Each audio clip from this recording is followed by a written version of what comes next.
So, Sue Bird is one of the greatest players to ever play in the WNBA. Seen by most to be the greatest point guard of all time. Maybe not peak for peak, but as far as just totality of her career, like she played 20 years in the W. She was all W first team as a rookie. She's won, 5 Olympics? But she is one of the greatest ever. Without question, one of the greatest ever. But, yeah, so let's take a listen to what she has said. She has gone out there and basically defended Caitlin Clark. And this is the one thing that I do think that, not that she missed the mark, I think she's fully right with what she's saying. Like, a lot of people are saying that she's almost get it right, that she missed the mark because she's not calling out the people that are, for example, using other people as like a face to spew like insults, hate, as bad as that's been spewed in her name towards Caitlin. But at the same time, like, yeah, obviously you can kind of miss the mark, but I think the point still stands. The point still stands that these people are trolls. These people are trolls. And I mean that. Like, you can have a face, you can be putting a face on it. Not all trolls are anonymous. You can put a face on it. And look, people call me a troll, but at the end of the day, do I clickbait? Sure. But I don't think, other than saying I dislike AJ Wilson, I don't really think that there's I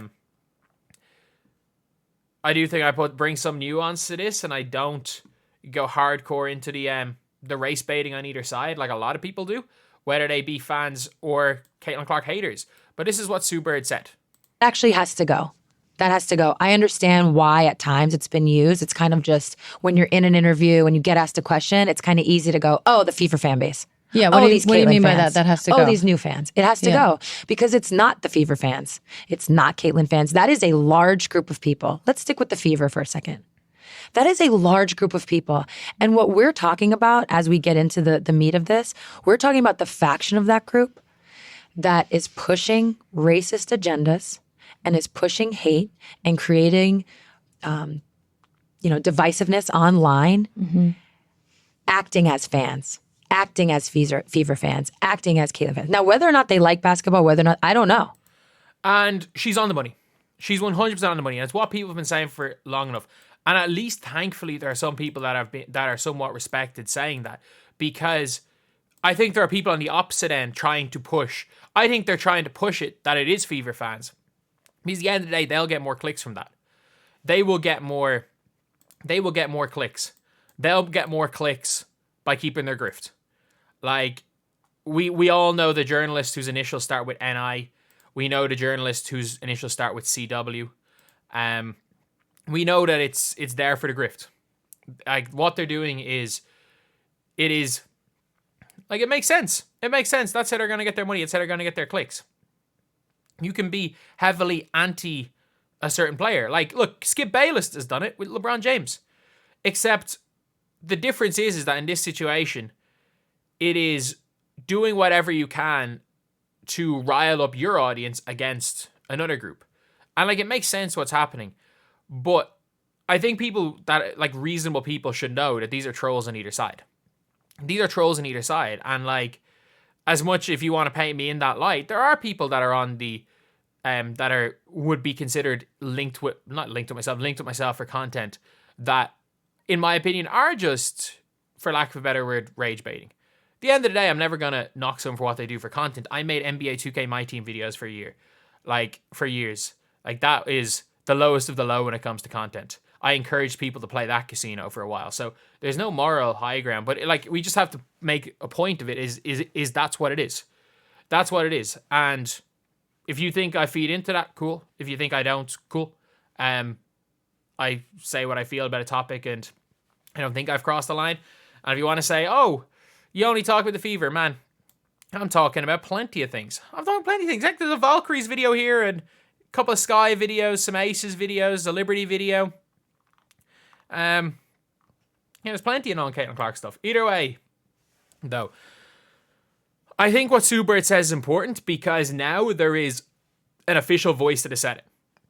Because when Caitlin Clark said it, when the Stephanie White said it, like, these people already hate Caitlin Clark. Stephanie White is a coach of the son, a hell of a coach, but like it's not like she has a name as big as Sue Bird. And like this is Sue Bird, who is one of the biggest names in women's basketball. I know she said it. Like it wouldn't surprise me. I think Nancy Lieberman has said it, but they don't like Nancy Lieberman. The only thing that's going to happen now, I do think, is that the Caitlin Clark haters like are going to turn on Sue Bird. But the reality is that you're now like the people that are on one extreme or the other extreme. I'll call them I wouldn't even call them the Reese crazies, because I think the Reese crazies hate everyone that isn't AJ Reese. The Caitlin crazies hate everyone that isn't Caitlin. The Asia crazies, South Carolina crazies, not even South Carolina crazies, just the Asia crazies hate everyone that isn't on the Aces. So it is what it is, like, and I think we're seeing now more. And the problem is that it's only really the extremes voices that have been like amplified. And I'm not talking people that are fans. You can be a fan of whoever you want, but that's just the way the internet is that, and you're now seeing it in journalism, that the extremes voices are being amplified. Like, let's be real. Like, no matter how much great stuff she has done for women's sports, if you look at the stuff that Christine Brennan has been doing this year, it's been unhinged. Like, it's been unhinged. Like, she's been chasing down agents to try and get like random players to answer questions about Caitlin Clark. Like, it's been unhinged. But and like that, I'll put her in the Caitlin Crazies category too. But it's like, obviously, historically, reading up on Christine Brennan, she's probably done more for women's sports than anyone. But over the last 4 months, some of her actions have been unhinged.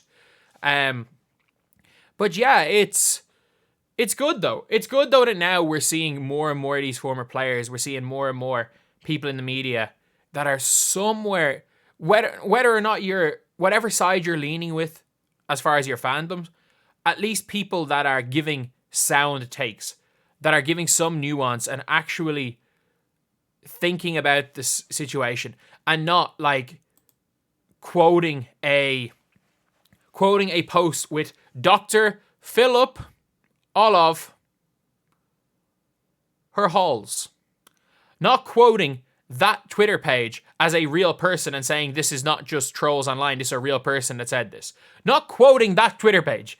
But yeah, like hopefully the discussion gets a little bit better, because look, to be fair for myself, I don't really mind reporting on whatever gets views, but I would love to actually be able to talk about the basketball. I would love it that even if it is some kind of crazy basketball decision, I wouldn't mind getting some views talking about ridiculous stuff Becky Hammond says.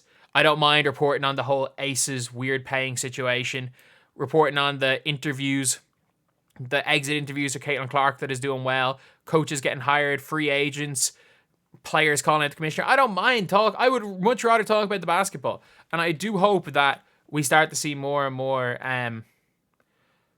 talk about the sport. We see more and more talk about the game, because that's, I think, the biggest problem with all of this, is that the conversation isn't about basketball, but yet the people that, not even the people, like, I think most people would rather talk about the basketball. And the issue is that the legacy media is doing everything they can to promote non-basketball, because the not basketball stuff is what gets clicks, to the extent where the basketball has just been ignored. Like, nobody's even talking about that Connecticut Sun game. That was barely a basketball game. Like, I'm going to talk about this. I watched it. It was one of the worst basketball games I've ever watched. Yeah, gritty playoff, but I will barely consider that basketball. But anyway, yeah, let me know what you guys think. Thank you guys for watching. Please like, comment, and subscribe.